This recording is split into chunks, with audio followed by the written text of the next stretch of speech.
Allah says, وَإِن كُنتُمْ فِي رَيْبٍ مِّمَّا نَزَّلْنَا عَلَى عَبْدِنَا فَأْتُوا بِسُورَةٍ مِّن مِّثْلِهِ وَادْعُوا شُهَدَاءَكُم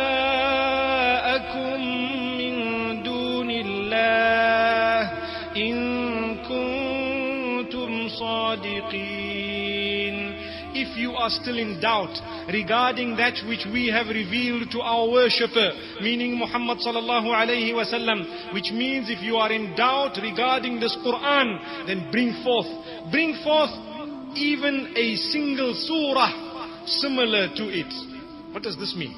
Allah is challenging everyone that if there is anyone who claims to be a Nabi, anyone claiming to have prophethood, they should be having some miracle that supersedes everything that everyone else has and everything that everyone else may ever create, even if they all got together in order to try and make or invent that particular item.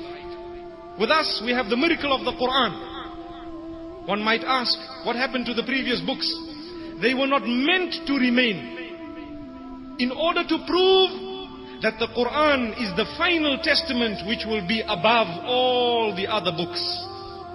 The people of the previous scriptures have lost those scriptures, whether they agree with it or not. If they have to compare the authenticity of the Quran with that of any other previous heavenly book, we all know that this Quran is intact.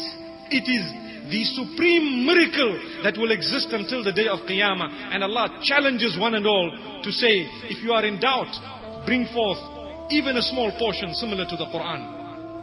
And hang on, not only yourselves, but bring together the entire existence. All human beings get together and try. You will never achieve it. May Allah keep us steadfast on this deen. How fortunate are we for having the Quran in front of us. It is our duty to learn this Quran, to understand it, to make sure that we act upon it. It will lead us to the Sunnah of Rasulullah sallallahu alayhi wasallam, and it will lead us to understanding that we need to respect the ulama who have brought it to us through the Sunnah of Rasulullah sallallahu alayhi wasallam. May Allah subhanahu wa ta'ala grant us all the goodness that He has mentioned in the very next verse I am going to read.